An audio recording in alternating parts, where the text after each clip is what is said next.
Okay, so we have a new episode of Legends and Leaders, and today it's great to have Tom and Darr here.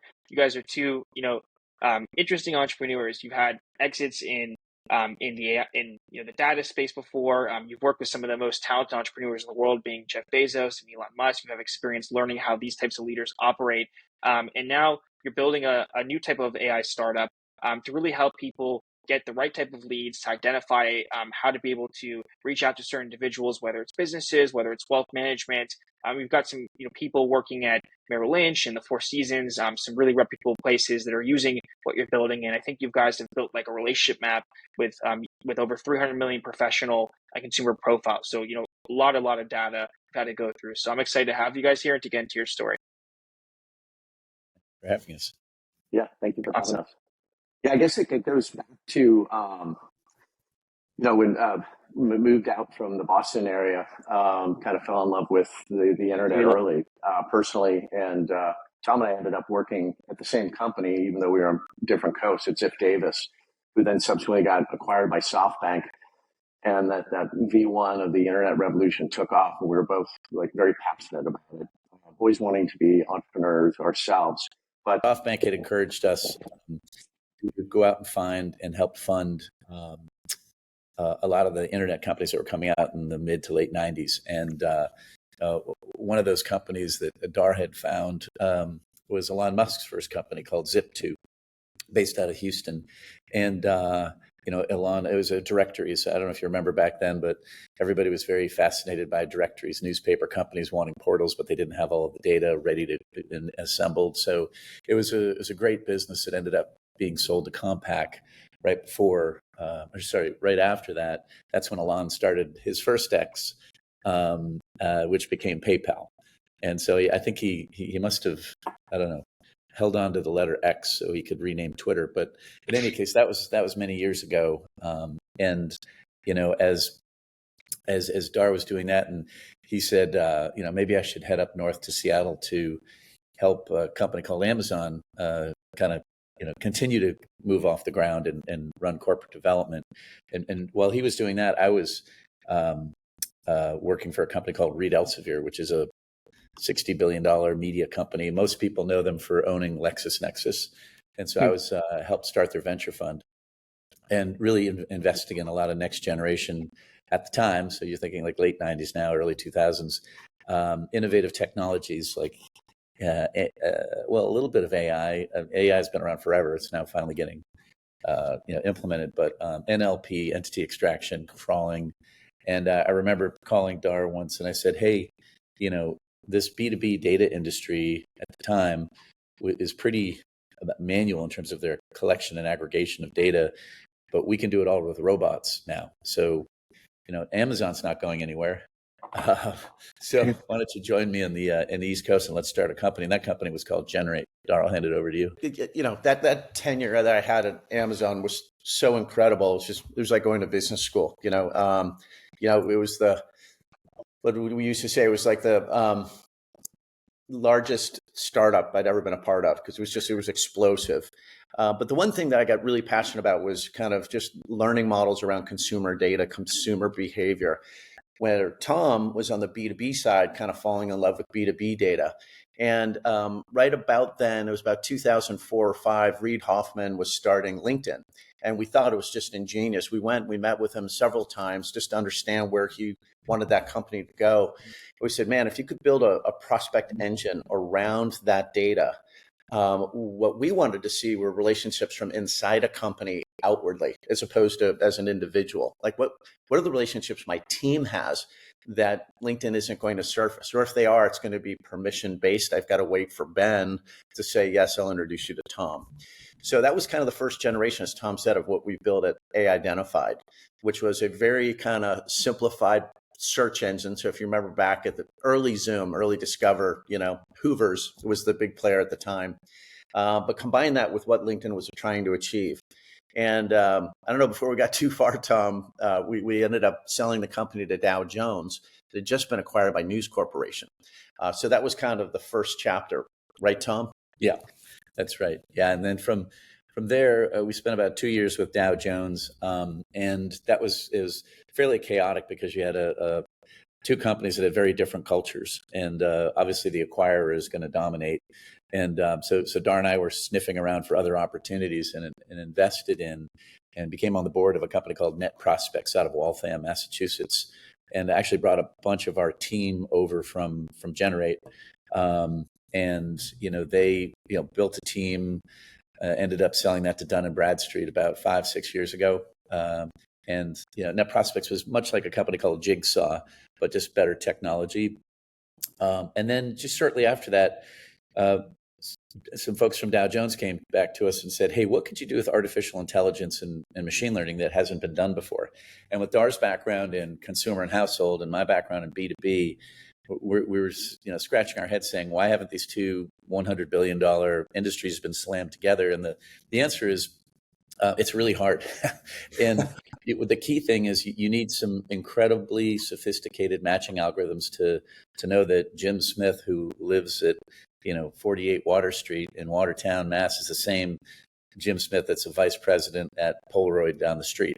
And so we were sort of hunting around for technologies and made an acquisition that somebody had been working on those algorithms for about 3 or 4 years.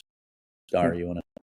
Yeah, and we kind of took off from there. So again, it was hard to pull together, working America. What we were trying to do is, solve the puzzle that is, who do people know that they don't realize that they know based on where they live, their careers, where they went to college. So we wanted to put it all into the big swimming pool. So we went out and just licensed a bunch of data that didn't marry well. And as Tom said, this company that had these matching algorithms really helped sift through all of the dirt. And today, like you said earlier, Ben, that we've got close to 1 trillion second-degree connections in the data. We're servicing predominantly today the financial services space, but it's extensible to any industry segment. We just it's a big group for a small company to pursue, but it's been an incredible ride just to watch the adoption of being able to search the news and search for people and companies and find those connections.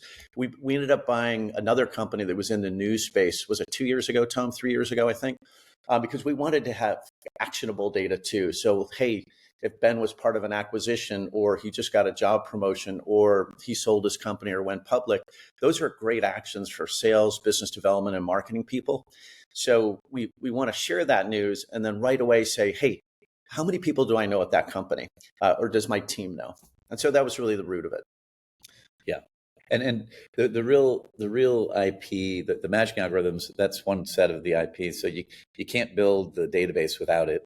And then once you build the database, you really can't do relationship mapping unless you have the full database.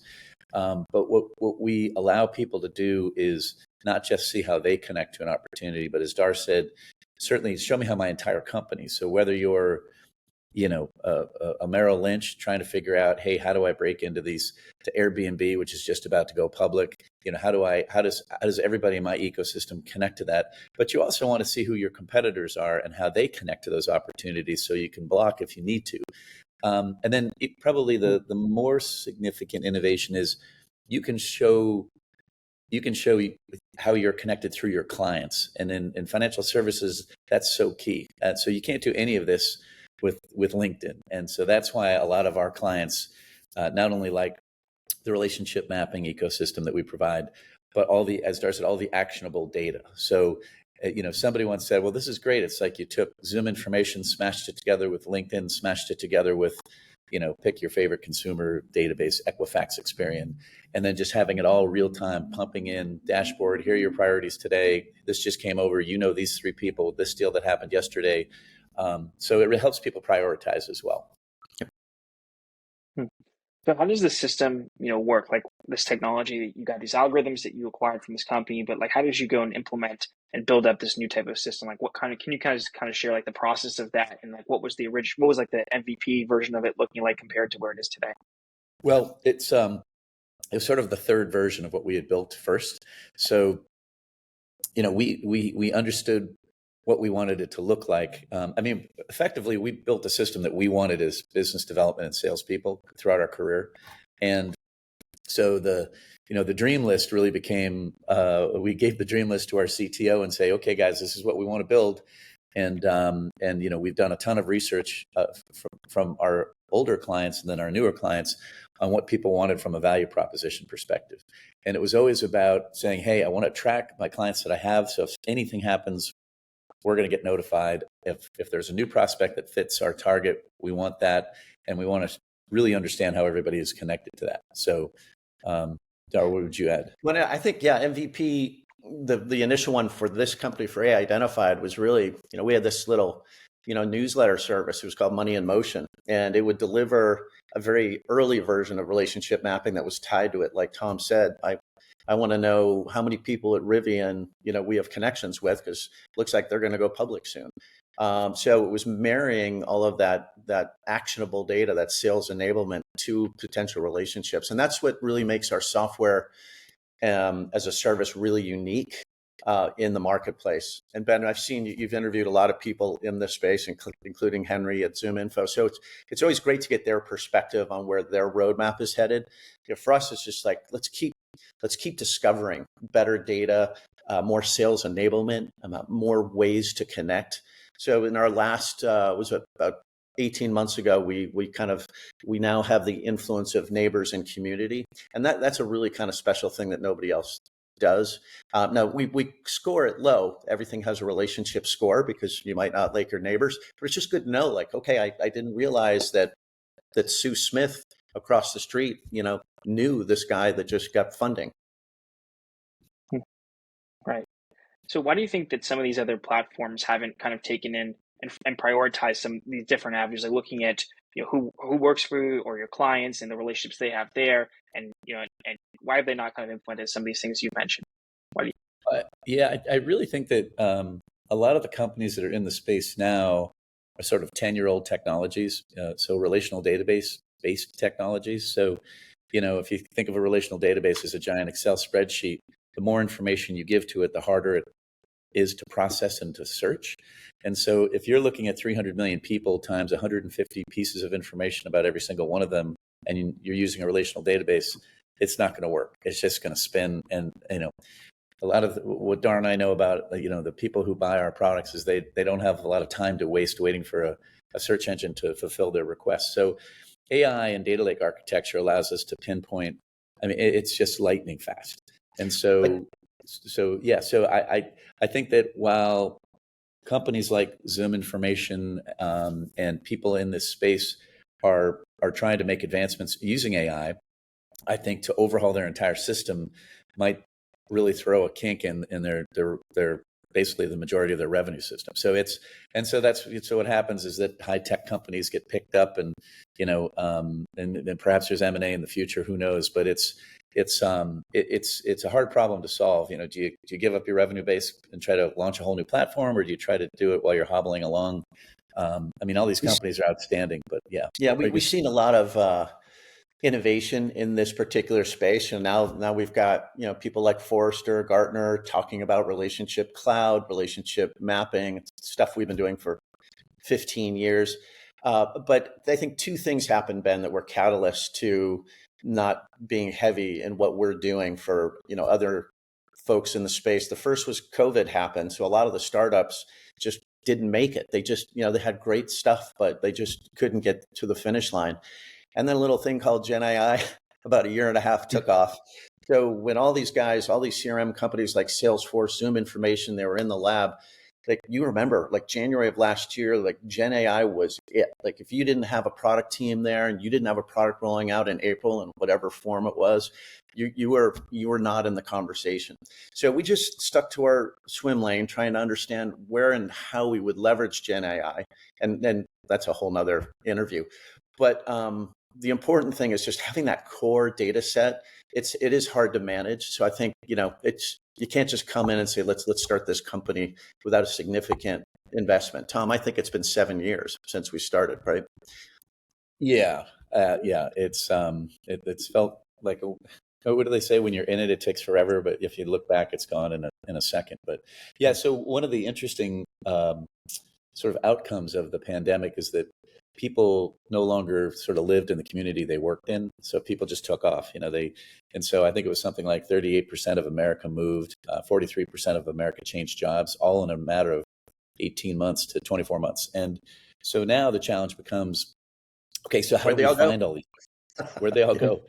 So because we're the only database that has blended consumer household data with work history, if you want to know where the distribution of employees are for a major company like Microsoft, or to, as Darr brought up, Rivian, nobody knows where these people live.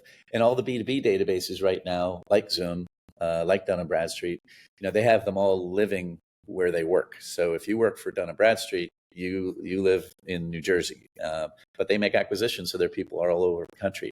But if you're trying to do business with that company, you just can't find these people. So we make that much more transparent, because we know where people live and where they work based on public record information. So how do you see, Tom and Darr, how do you guys see AI continuing to evolve in this space? I mean, you can use it to help synthesize a lot of the different professionals and profiles that you have. It probably makes that process a lot easier. But where do you see AI kind of evolving? What are some new features that you'd like to implement based on this continued evolution of AI? Yeah, I think that, what salespeople want is, 3 or 4 or 5 assistants, right? So it's like you only have so many hours in the day. And how do I process everything that's coming into my territory, right? So for us, we want to make it real productive AI. So what we're looking at are things that will facilitate that exercise.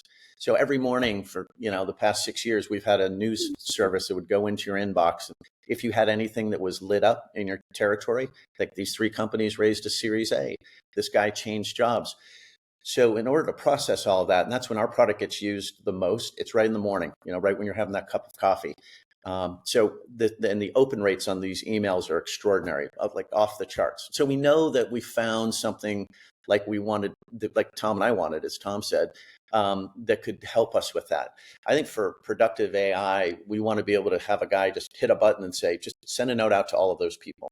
And my first degree connections, I already know them. So I'm going to send out and say, hey, didn't realize that you got a promotion. Congratulations. But how do we automate that? And for the second degree connections, there should be emails going out to say, hey, Ben, would you mind introducing me to Tom? Do you know him well enough?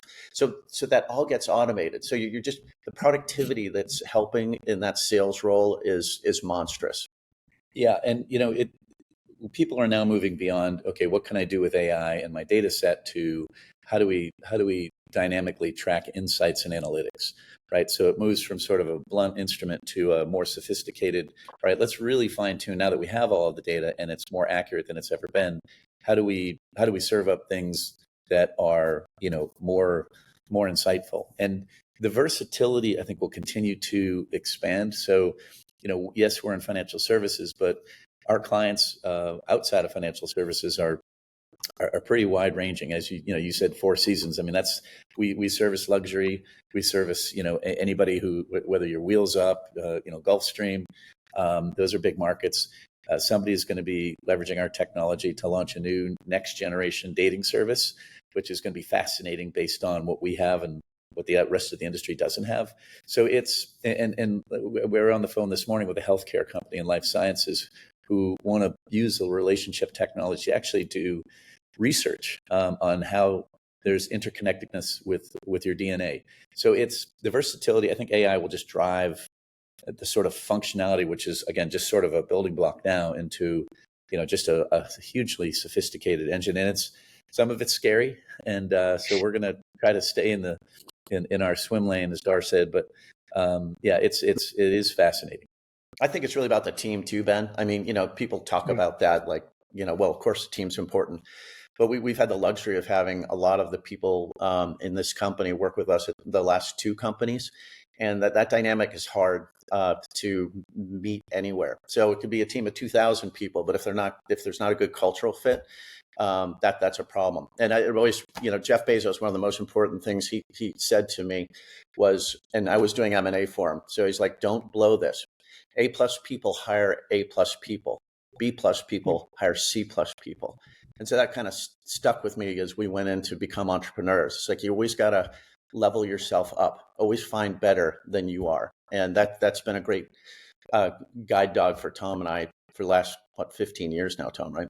Yeah. Well, the other thing that Jeff Bezos said is like, make no mistake, we're not an e-commerce company. We're a data company. That always impressed me.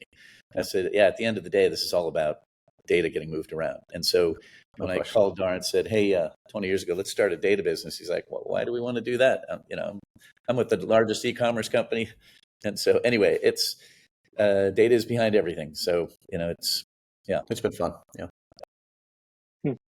So how do you guys approach companies like or people at the Four Seasons or Merrill Lynch? How did you approach them with something that you were building that was pretty new at the time, right? And get them to want to use this system? Or did they just kind of discover you organically? Was it word of mouth? Did you target them with marketing? Like, how did you go about getting customers to embrace what you're building?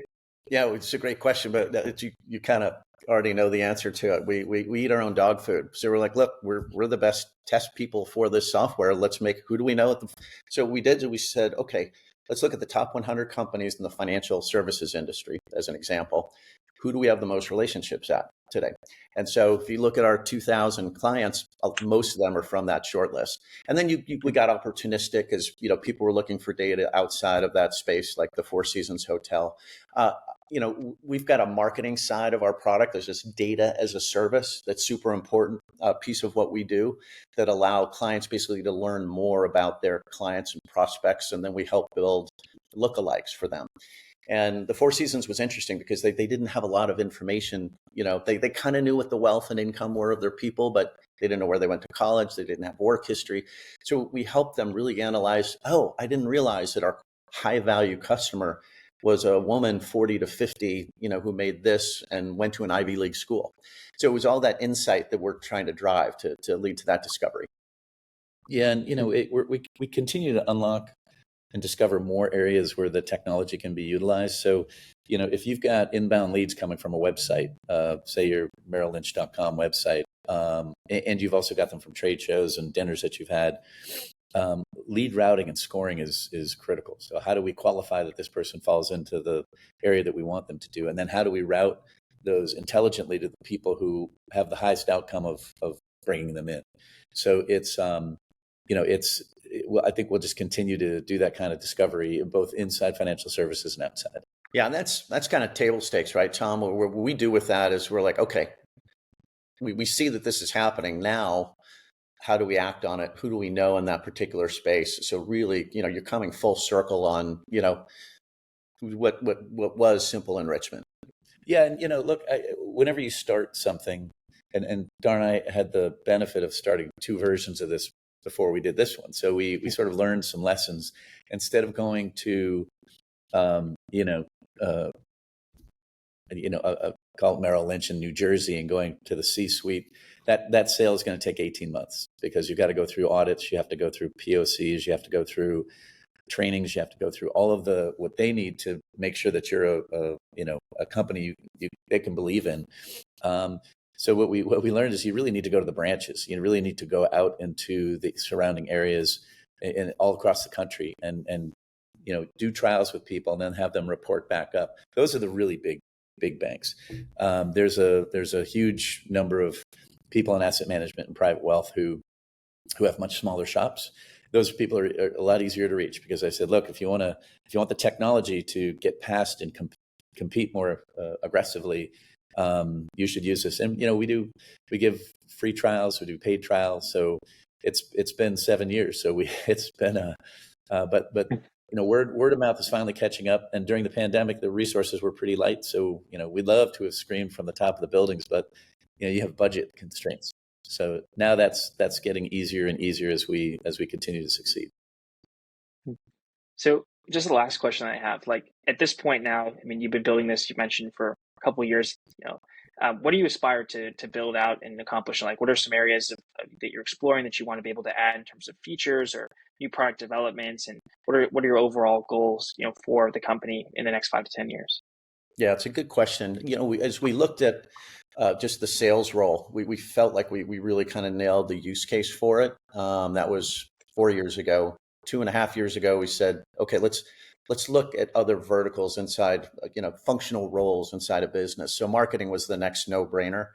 But, LinkedIn made so much money in the recruiting space. That's another absolute no-brainer. So we'll kind of enter that space as we come into the fall here. And we're already starting to see a lot of our clients use this product for recruiting. Then I'd say the other area is in support. So if you look, so Tom and I, when we look at this with our senior staff, we're like, okay, there's functional roles we want to move into, but we also believe there's a ton of vertical industries that are yet to be pursued by us because we have a small team. But that's the spaces that a lot of companies like Zoom Information play in. But B2B is a no-brainer. But as we look at where success is for us when we're doing like hospitality or high-end retail, that's where we're going to try to go and just continue to pursue that low-hanging fruit. Tom, do you want to add anything on that, or is that good? No, I think he nailed it. All right. A lot of strategic partners too. I'd say that if anything, what Tom and I have learned is as a small business who needs to grow fast, we're very partner centric. So you'll see a bunch of announcements coming about how to leverage those partnerships to just be better serve the communities that we're trying to grab market share from. Yeah, absolutely. Well, definitely sounds good. I'm excited to see what you guys continue to build. And I think what you're doing it's a really interesting niche. It's a niche that doesn't seem to be a lot of players in right now. So you can gain pretty good advantage in it. And now with AI where it's at today, I'm sure you'll continue to really scale it much further and help a lot of people with leads and growing their businesses. So I appreciate you guys coming on. Yeah, thanks, Ben. We appreciate you having us on. Thank you so much. Awesome.